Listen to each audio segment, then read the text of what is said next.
एक पत्नी ने बदली अपनी पति की जिंदगी।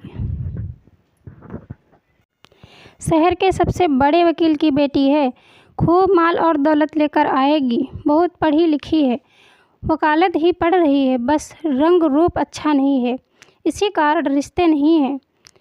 भतीजे और भतीजी की शादी होने से उनके घर में उसकी शादी की चिंता और बढ़ गई है। अब तो जो भी रिश्ता आए वही सर आँखों पर रख लेंगे वो सब। मेरी मान अपने बिरजू का रिश्ता कर दे, बहुत फ़ायदे में रहेगी, दुआएं देगी मुझे तू कि कैसे भाग्य पलटवा दिए मैंने। ऐसे रिश्ते बार बार नहीं आते। शरीफ घराना, मालदार पार्टी, पढ़ी लिखी नेक लड़की, और क्या चाहिए तुझे। बिरजू तेरा ना शक्ल और सूरत का अच्छा है, ना पढ़ा लिखा है, 8वीं भी ना पास कर पाया, और काम धंधा भी कुछ नहीं है। ज़रा गौर करना इस रिश्ते पर। रानी बुआ पान चबाते हुए बिरजू की माँ पर रिश्ता करने का दबाव बनाते हुए बोली, वो तो सब ठीक है, पर मुझे और बिरजू को सुंदर लड़की चाहिए। बिरजू की माँ मिमियाते हुए बोली, लेकिन लालच उसकी आंखों में साफ दिखने लगा था। ठीक है तो फिर सुंदर लड़की के घर वाले ऐसे लड़के के साथ कभी रिश्ता नहीं देंगे। मैं चलती हूँ। पड़ोस के ईश्वर लाल ने भी अपने लड़के के रिश्ते ढूंढने को कह रखा है मुझसे। मैं ये रिश्ता वहाँ लगवा देती हूँ। वो तो तू मेरी छोटी बहन जैसी है, तो सोचा पहले तेरा ही भला करवा दूँ। रानी बुआ मुंह बनाते हुए बोली, अच्छा ठीक है, इतना नाराज़ क्यों हो जाती हो। जाओ चलवा देना ये रिश्ता, लेकिन मेरे पास तुम्हें देने के लिए कुछ नहीं है, ये याद रखना। बिरजू की माँ लीला रानी से जान छुड़ाते हुए बोली, अभी नहीं है, बहू आने के बाद तो बहुत कुछ आ जाएगा। अरे वो नक्शा बदल देंगे तेरे घर का, बस एक सोने का सेट दे देना। रानी बुआ भी इस रिश्ते से अपने हाथ बनाने में लगी थी। ठीक है, लीला ने हामी भर ली। बस तो ठीक है, मैं कल ही जाकर उनको बिरजू का रिश्ता दे आती हूँ। बस मैं वहाँ जाकर लड़के के गुणों के बारे में जो कहूँ तो भी वही सब शादी होने तक दोहराती रहना। बस किसी तरह एक बार शादी हो जाए। रानी बुआ की आंखों में भी लालच की चमक तैर रही थी। अरे बिरजू, आज रानी बुआ आई थी, तेरा एक बड़े अमीर घर से रिश्ता लेकर आई थी। मैंने हाँ कह दी है। कल वो जाकर लड़की वालों को रिश्ता दे आएगी। लीला ने अपना फैसला बिरजू को सुनाया। ठीक है माँ, तेरी जो मर्जी आए कर, मुझे इस सब से कोई मतलब नहीं है। तू जान, तेरी होने वाली बहू के घर वाले जाने। बिरजू अजीब सी उकताहट के साथ बोला, लड़का बहुत शरीफ है और 12वीं पास है, ख़ानदानी लोग हैं, लेकिन गरीबी के कारण पढ़ाई छोड़नी पड़ी। बड़ा होनहार लड़का है, माँ को हाथों पर रखता है। हाँ, आपकी और उनकी हैसियत में ज़मीन आसमान का फ़र्क है, लेकिन ख़ानदान और शराफत में आपके टक्कर के ही हैं। आपको अगर कोई एतराज़ नहीं है तो मैं आपकी लड़की के लिए वहाँ बात करूँ। रानी बुआ सुबह होते ही लड़की वालों के यहाँ बिरजू का रिश्ता लेकर पहुँच गई थी। ठीक है, आप जाकर उनसे बात कीजिए और लड़के की माँ को हमारे यहाँ आने का न्योता भी दे दीजिए। लड़की की दादी ने कहा, जी ठीक है, मैं आज ही जाकर उनको बता देती हूँ। फिर वो लोग यहाँ आने की जो भी तारीख तय करेंगे मैं आपको बता दूँगी। रानी बुआ चाय नाश्ते के बाद जल्दी से उठते हुए बोली, अरे बिरजू उठ, आधा दिन निकल गया है, कब तक सोया रहेगा। ना जाने क्या ख्वाब देखता रहता है जो आंखें खुलती नहीं। लीला नाराज़ होते हुए बोली, माँ कितनी बार बताया है कि रात भर सो नहीं पाता हूँ और सुबह आँख लगती है, इसीलिए उठने में देर हो जाती है। ना जाने कहाँ नींद में गाफिल सोई है। ख्वाब की ताबीरें और ख्वाब हैं कि मुसलसल बेचैन होकर जागते हैं। बिरजू हौले से बोला, पता नहीं कैसी बातें करता है, समझ ही नहीं आती। अरे कोई घर में है क्या। रानी बुआ ने बिरजू के घर में घुसते हुए कहा, लो तुम्हारी ही कमी थी बुआ, आ जाओ। अम्मा नाश्ता रहने दे, अब यहाँ रुक नहीं सकता हूँ। जय की तरफ जा रहा हूँ, वहीं कुछ खा लूँगा। बिरजू रानी बुआ को देखते ही चिढ़ गया था। हे भगवान, इसका मुझसे कुछ पिछले जन्म का ही बैर लगता है। रानी बुआ मुँह बनाकर बोली, तुम भी जाने दो ना, क्यों बच्चे के मुँह लगती हो। वहाँ की कोई खबर बताओ, क्या बात है बनी। लीला ने उत्सुकता से पूछा। हाँ, अब जब मुँह मीठा करवाएगी तभी आगे बताऊंगी। रानी बुआ मुस्कुराकर बोली, ये लो मिठाई, अब जल्दी बताओ क्या कहा उन लोगों ने। मुझसे इंतज़ार नहीं हो रहा है, लीला बेसब्र होकर बोली।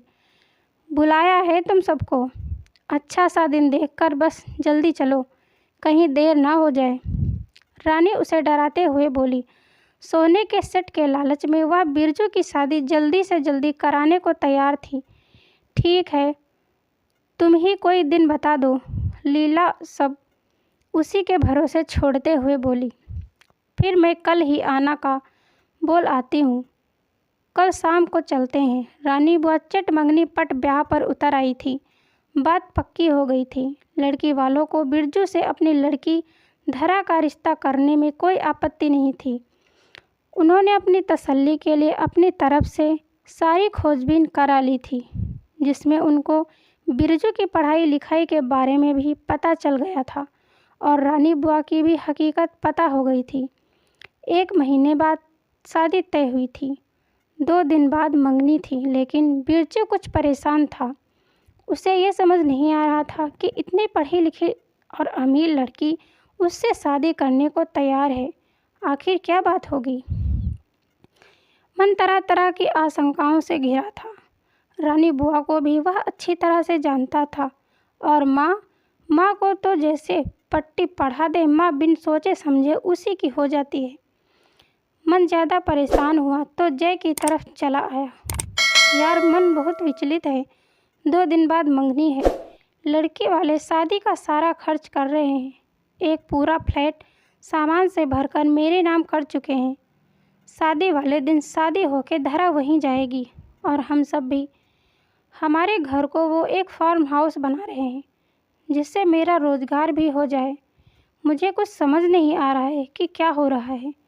रानी बुआ के बारे में सब जानते हैं, कैसे फालतू रिश्ते कराती है। माँ को जो जैसा सिखा दे माँ उसकी हो जाती है। लड़की वालों ने हमारे रिश्ते में पता नहीं क्या देखा जो फ़ौरन तैयार हो गए। माँ को मैंने बताया हुआ था कि कहीं भी शादी कर दे, बस लड़की सुंदर हो, और धरा बिल्कुल भी सुंदर नहीं है, इसलिए शायद वो सब मुझ पर इतने मेहरबान हो गए। यार जय, सारी ज़िंदगी लड़की वालों का गुलाम ना बन जाऊं। बिरजू बहुत उदास होकर बोला।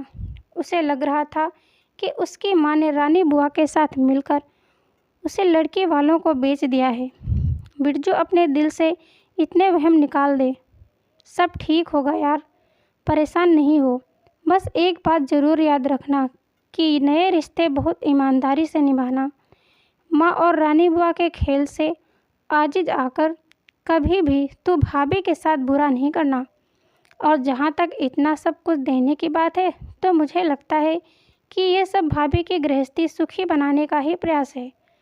तुझे खुले दिल से भाभी की खातिर ये सब अपनाना होगा। और हाँ, बाकी सब भूल जा और खुशी खुशी शादी की तैयारी कर। जय उसे बड़े बुजुर्गों की तरह समझाते हुए बोला। तू सही कह रहा है। बिरजू उसकी बात से सहमत था और कहीं ना कहीं खुद को आगे आने वाले हालात के लिए तैयार कर चुका था। शादी बड़ी धूमधाम से हो गई थी। नई बहू बिरजू और उसकी माँ के साथ अपने घर आ गई थी। विवाह के बाद की सारी रस्में भी अच्छी तरह से हो गई थी। लीला बहू के आने से बहुत खुश थी। उसे धरा बहुत अच्छी लगी थी। धरा भी बहुत खुश थी। धरा, लाल रंग तुम पर बहुत अच्छा लगता है। बिरजू ने धरा को देखकर कहा। अरे, मेरी बहू ही इतनी अच्छी है, सारे रंग इस पर अच्छे लगते हैं। भगवान हमेशा खुश रखे मेरे बच्चों को। लक्ष्मी जी, सरस्वती जी का आशीर्वाद है। मेरी बहू लीला धरा को गले लगाते हुए बोली। अम्मा, तू सही कह रही है। घर से लेकर रोजगार सभी धरा के जरिए भगवान ने हमें दे दिया। काश मैं धरा को अपनी तरफ से कुछ अच्छा उपहार दे पाता, जिसे मैंने धरा के लिए कमाया होता। बिरजू उदास हो गया। अरे, कैसी बातें कर रहे हैं आप? आपका प्यार और आपका दिया गया सम्मान मेरे लिए बहुत बड़ा उपहार है। हर वक्त हर कोई मुझे मेरे सांवले रंग पर ताने मारता था। बार बार कोई ना कोई ये एहसास दिला जाता था कि मैं सुंदर नहीं हूँ, और मुझे यही लगता था कि चाहे कितनी भी दौलत मैं ले जाऊँ, लेकिन मेरे आगे आने वाली ज़िंदगी भी ऐसी ही होगी। लेकिन आप दोनों से मिले प्यार और सम्मान ने मेरी ज़िंदगी बदल दी। हमेशा इसी तरह आप दोनों मुझसे प्यार करते रहिएगा। धरा रोने लगी। बिरजू, तेरी बातें मुझे कभी समझ नहीं आई। जाने क्या कहता है, क्या सोचता रहता है। बस कर, रुला दिया मेरी बच्ची को। धरा, मैं और बिरजू हमेशा तुम्हें ऐसे ही प्यार करते रहेंगे। ये सच है कि रानी बुआ के बहकावे में आकर मुझे माल का लालच आ गया था, पर बेटी तेरी विनम्रता, तेरा सलीका, तेरी देखभाल देखकर मुझे ऐसा लगा जैसे मेरी बेटी की कमी पूरी हो गई है। अब मुझे फ़र्क नहीं पड़ता कि ये दौलत रहे या ना रहे, मुझे हीरे जैसी धरा मिल गई है। लीला उसे गले लगाते हुए बोली।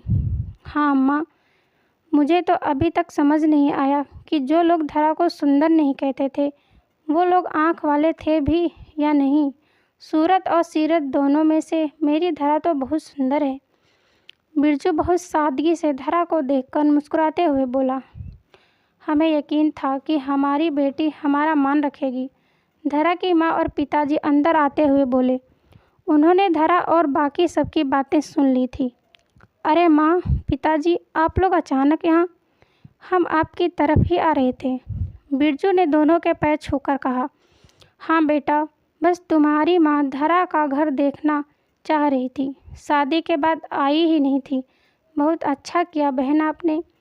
आपकी बेटी का घर है, जब चाहें आप लोग आ सकते हैं।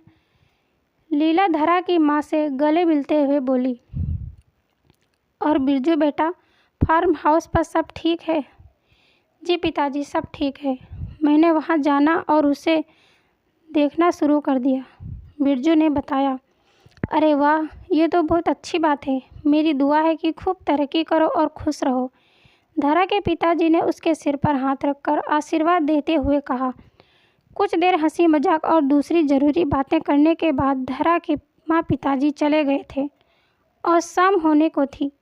खाना बनाने वाली को रात में के खाने में क्या बनाना है समझाकर धरा अपने कमरे में चली आई। बिरजू खिड़की के पास खड़ा निकलते हुए चांद को देख रहा था। धरा उसके पास चली आई। क्या बात है, बड़े ध्यान से चांद को देखा जा रहा है? हाँ, देख रहा हूँ कि कितना उतावला है ये चांद चांदनी से मिलने के लिए। संग जो देखे थे हजारों ख्वाब, वो पूरे करने के लिए कोई तो हो जो बता दे। मुस्कुराते हुए चांद को जाकर चांदनी करके मुकम्मल ख्वाब देगी आज उसे लाकर। ये क्या कह रहे हैं? मुझे कुछ समझ नहीं आया। धरा हैरान होते हुए बोली। कुछ नहीं, तुम नहीं समझोगी, छोड़ो। और माँ को अक्सर सुना ही होगा, कहती रहती है ना, मेरी बातें उसे समझ नहीं आती। क्या बोलता हूँ, क्या सोचता हूँ। बिरजू मुस्कुराते हुए खिड़की से हटते हुए बोला। अच्छा, एक बात कहूँ आपसे, आप अपनी पढ़ाई फिर से शुरू कर दीजिए। शादी हुए 2 महीने हो चुके हैं, सब रस्में भी पूरी हो गई हैं। आपने फार्म हाउस जाना भी शुरू कर दिया है। आप अपनी पढ़ाई वापस शुरू कर सकते हैं। आजकल घर से ही पढ़ाई करने से बहुत सारे आसान रास्ते हैं जिससे हमारी जिम्मेदारियां कभी प्रभावित नहीं होती। फिर माँ को मुझे बहुत अच्छा लगेगा। धरा हिचकिचाते हुए कह रही थी। उसे नहीं पता था कि बिरजू किस तरह से इस बात का जवाब देगा। आपका हूँ, जो मर्जी आपकी। बिरजू हंसते हुए बोला। क्या सच? तो क्या मैं कल ही आपका फॉर्म भर दूँ? धरा बहुत उतावली हो रही थी। बिल्कुल, मैं पूरी मेहनत करूँगा। बहुत धन्यवाद धरा, हर कदम बढ़ने के साथ एक और खुशी दे जाती हो। और कब तुम्हारे लिए कुछ कर पाऊँगा। बिरजू फिर उदास हो गया था। आप मेरे माँ पिताजी को बेटे की तरह सम्मान देते हैं। फार्म हाउस अच्छी तरह संभाल लिया, मेरी खातिर कार भी चलाना सीख लिया। अब आगे पढ़ने को भी दिल से तैयार हैं। क्या कुछ नहीं कर रहे हैं आप मेरे लिए? अब कभी ये बात नहीं कहिएगा, मुझे दुख होगा। धरा बनावटी गुस्से में बोली, जो बिरजू मुस्कुरा दिया। ठीक है, नहीं कहूँगा। सब हंसी खुशी चल रहा था। एक दिन लीला मंदिर गई हुई थी और बिरजू फार्म हाउस पर था। अचानक धरा की तबीयत बहुत खराब हो गई। उससे खुद को संभाला नहीं जा रहा था। वो ना तो गाड़ी चलाकर डॉक्टर के पास जाने की हालत में थी और ना ही बिरजू को फ़ोन कर पा रही थी। ज़्यादा हालत बिगड़ने से वह बेहोश होकर गिर पड़ी। तभी जय किसी काम से बिरजू से मिलने आया था। संयोगवश घर का दरवाज़ा खुला था तो वह अंदर आ गया। उसे धरा अपने कमरे के दरवाजे पर बेहोश मिली थी। उसने फौरन एम्बुलेंस को बुला लिया और बिरजू को भी फ़ोन करके बता दिया। एम्बुलेंस में वह धरा के साथ था। क्योंकि हॉस्पिटल पास में ही था इसलिए आधे घंटे में ही धरा की जांच शुरू हो गई थी। बिरजू भी हॉस्पिटल पहुंच गया था। उसे समझ नहीं आ रहा था कि अचानक धरा को क्या हो गया था। थोड़ी देर बाद धरा के भाई, माँ, पिताजी और बिरजू की माँ भी हॉस्पिटल पहुंच गए। बिरजू और धरा की माँ रो रो कर अपने हाल खराब किए हुई थी। किसी को कुछ नहीं पता चल पा रहा था कि क्या हुआ है। लगभग 2 घंटे के जानलेवा इंतजार के बाद डॉक्टर ने आकर पूछा, बिरजू कौन है? डॉक्टर, मैं हूँ। मैं धरा का पति हूँ। क्या हुआ उसे? बिरजू ने बहुत परेशान होते हुए पूछा। वो बिल्कुल ठीक है, लेकिन अगर ज़रा भी देर हो जाती तो आपके बच्चे को हम बचा नहीं पाते। फ़िलहाल वो दोनों ठीक हैं। बाकी सारी डिटेल्स सिस्टर आपको बता देगी। आप अपनी पत्नी से मिल सकते हैं। डोंट वरी, सब ठीक है, कहकर डॉक्टर चले गए। बिरजू दौड़कर धरा के पास पहुंच गया। धरा, ये सब कैसे हुआ? तुम ठीक हो ना? और डॉक्टर क्या कह रहे थे? हमारा बच्चा? बिरजू खुशी से रोने लगा था। आप पेशेंट को आराम करने दीजिए। अभी काफ़ी वीक हैं, ये माँ बनने वाली हैं, लेकिन इन्होंने बुखार के लिए जो मेडिसिन ली थी उस दवाई को हम इस स्थिति में नहीं देते हैं। उससे उनकी तबीयत खराब हो गई थी, पर समय से इनका इलाज हो गया है। अब दोनों सुरक्षित हैं। आपको आगे इनका बहुत ख्याल रखना होगा। सिस्टर धरा को मेडिसिन खिलाकर चली गई। मैं ठीक हूँ, आप परेशान नहीं हो, धरा धीमी आवाज़ में बोली। तुम आराम करो अब, मैं ठीक हूँ। बिरजू उसके सिर पर हाथ फेरते हुए प्यार से बोला। थोड़ी देर बाद दवाई के असर से धरा सो गई थी। जो बिरजू बाहर आ गया था। बाहर सब परेशान थे। बिरजू ने आकर सारी बात बताई। सब बहुत खुश थे। जय, आज फिर तूने मुझे बर्बाद होने से बचा लिया। बिरजू रोते हुए जय के गले लग गया। बस कर, भगवान का शुक्र है कि भाभी ठीक है। तूने तो मुझे भी रुला दिया। जय भी रो दिया। अच्छा बच्चों, हिम्मत से काम लो। शुक्र है कि सब ठीक है, धरा के पिताजी ने दोनों को चुप कराते हुए कहा। धरा 3 दिन के बाद घर आ गई। धरा के लिए एक नर्स घर पर इसकी देखभाल के लिए लगा दी गई थी। लीला और बिरजू उसकी देखभाल में कोई कमी नहीं छोड़ रहे थे। 1 महीने की अच्छी देखभाल से धरा ठीक हो गई थी, लेकिन लीला और बिरजू अभी भी उसका बहुत ख्याल रखते थे। अब मैं बिल्कुल ठीक हूँ, मेरा इतना ख्याल नहीं रखिए माँ। दिन भर मेरी देखभाल करती हैं और आप भी फार्म हाउस पर इतनी मेहनत करके आने के बाद आराम करने की बजाय मेरी देखभाल में लग जाते हैं। धरा ने उदास होते हुए बिरजू से कहा, जो उसके लिए सेब काट रहा था। फार्म हाउस पर काम नौकर करते हैं, मैं सिर्फ उनको देखता हूँ। इस वक्त तुम्हारा और माँ का ख्याल रखना मेरी पहली जिम्मेदारी है। बिरजू सेब उसकी तरफ बढ़ाते हुए बोला और खुद ही सोचने लगा कि धरा के आने से उसके अंदर एक जिम्मेदार व्यक्ति जीवित हो गया है। काश वो माँ के लिए, धरा के लिए और अपने आने वाले बच्चे के लिए अपना कुछ अर्जित कर पाता। यह एहसास उसे शुरू से ही बेचैन किए हुए था। धरा उसके चेहरे के आते जाते भावों को पढ़ने की कोशिश कर रही थी। अचानक बोल उठी। चांद को देखकर इतनी सुंदर पंक्तियाँ बोल रहे थे और अपने आने वाले मेहमान के लिए कुछ नहीं कहेंगे। बिरजू हैरान था कि धरा उसके इस गुण को कैसे समझ गई। हाँ, क्यों नहीं। बिरजू अभी भी हैरान था। इंतज़ार के ये पल मुश्किल होते हैं, पर सुकून यही है कि हम संग तो हैं। सख्त थी राहें मुद्दतों चला हूँ धूप में, खुशियाँ आई नन्ही कली के रूप में। हाँ बिल्कुल, आप एक सफल कवि ज़रूर बनेंगे। मुझे आपकी काबिलियत और मेहनत पर पूरा भरोसा है। धरा ने उसे हौसला देते हुए कहा। बिरजू ने सारी जिम्मेदारियां संभालते हुए अपना काव्य संकलन लिखना शुरू कर दिया था। 8 महीने की मेहनत के बाद आज बिरजू का काव्य संकलन प्रकाशित हो गया था, जिसका शीर्षक उसने धरा रखा था। पूरे संकलन में अपने जीवन के संघर्ष और कमियों को और धरा के आने से बदली जिंदगी को काव्य के रूप में प्रस्तुत किया था। आज घर पर उसके पुस्तक का उद्घाटन समारोह था, जिसमें परिवार और रिश्तेदारों के अलावा कुछ अपने मित्रों को भी बुलाया हुआ था। सभी बिरजू के लेखन की बहुत तारीफ कर रहे थे। 1 घंटे के बाद कार्यक्रम खत्म हो चुका था। सभी अपने घर जा चुके थे। मौसम अच्छा हो रहा था, इसलिए बिरजू और धरा थोड़ी देर के लिए बाहर ही बैठ गए थे। धरा, आज मैं बहुत खुश हूँ। मेरी ज़िंदगी में आने के लिए बहुत शुक्रिया। बिरजू ने दिल से उसका धन्यवाद करते हुए कहा। मैं भी बहुत खुश हूँ। आखिर अब एक लेखक की पत्नी हूँ। धरा ने इतना ही कहा था कि अचानक उसकी तबीयत खराब होने लगी थी, जो बिरजू उसे हॉस्पिटल ले आया। डॉक्टर, पता नहीं क्या हुआ है इसे, अचानक इसकी तबीयत खराब हो जाती है। बिरजू ने धरा की डॉक्टर को बताया। घबराने की कोई बात नहीं है, जल्दी ही आप अपने नन्हे मेहमान की आवाज़ सुन पाएंगे। डॉक्टर मुस्कुराते हुए अंदर चली गई। अगली सुबह का सूरज मानो बिरजू की खुशियों का सूरज था। एक नन्ही कली बिरजू के आंगन में खिल गई थी। लीला, बिरजू, धरा के परिवार वाले सभी बहुत खुश थे।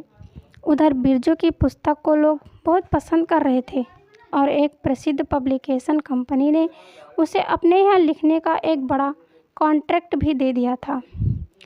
बिरजू अपने नन्ही कली को गोद में उठाए इस बात से बहुत खुश था कि वह माँ धरा और अपनी बच्ची को अब अपनी खुद की कमाई से पहचान दे सकेगा। आज उसने अपने आदर्शों के साथ लगन और कड़ी मेहनत से अपनी कमियों को शिकस्त दे दी थी। शिक्षा, मेहनत कभी बेकार नहीं जाती और मेहनत का फल हमेशा मीठा होता है। अपने आदर्शों और अपने आत्मसम्मान के लिए सभी को जागरूक होना चाहिए। ज़िंदगी आपकी है और आपका प्रयास ही इसको सफल बनाएगा। अपनी किस्मत वही चमकाते हैं जो अपनी सारी मेहनतों के साथ दिल में आगे बढ़ने की चाह रखते हैं। मजबूत इच्छा शक्ति सफलता की राह में आने वाली हर बाधा को पार कर जाती है। अपने फर्ज और जिम्मेदारियों को निभाते हुए खुद के प्रति भी जागरूक रहिए।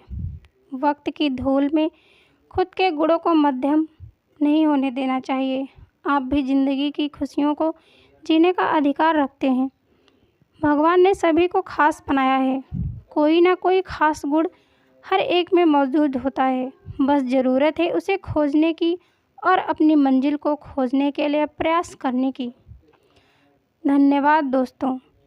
तो दोस्तों, यह थी हमारी आज की कहानी। अगर यह कहानी आपको पसंद आई है तो कृपया इसे लाइक करें और कहानी पर अपनी राय देने के लिए इसमें कमेंट करें। दोस्तों, ऐसी ही और कहानियाँ सुनने के लिए हमारे चैनल को सब्सक्राइब करें। धन्यवाद दोस्तों। Thanks for watching this video.